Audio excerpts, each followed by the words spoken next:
ఏ పువ్వు ఏ తేటిదన్నది ఏనాడు రాసున్నది, ఏ ముద్దు ఏ మోవిదన్నది ఏ పొద్దు.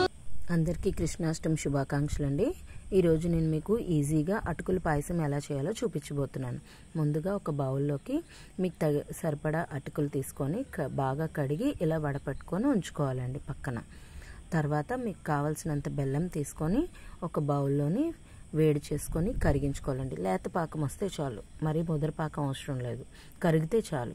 తర్వాత పాన్లోకి నెయ్యి వేసుకొని మన దగ్గర ఉన్న డ్రై ఫ్రూట్స్, జీడిపప్పు, కిస్మిస్ ఇంకేమైనా ఉంటే కూడా వేసుకోవచ్చు.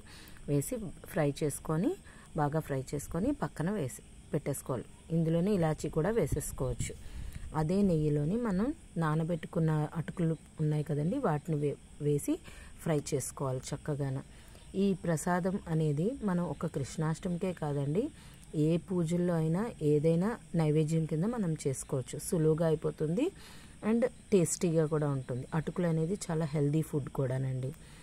ఇలాగ ఫ్రై చేసుకున్న తర్వాత మనం ఆల్రెడీ మరిగించి ఉంచుకున్న పాలుని యాడ్ చేసుకోవాలి. ఒక 5 minutes అంతా మరిగిన తర్వాత బెల్లాన్ని యాడ్ చేసుకోవాలండి. మనం ఆల్రెడీ కరిగించి పెట్టుకున్నాం కదా, ఆ బెల్లాన్ని యాడ్ చేసుకొని దీని వెంటనే కలుపుకున్న తర్వాత మనం ఫ్రై చేసి పెట్టుకున్న డ్రై ఫ్రూట్స్ని కూడా యాడ్ చేసుకొని కలిపేసుకోవడం. ఆపేయడమే. మన టేస్టీ అయిన అటుకుల పాయసం రెడీ.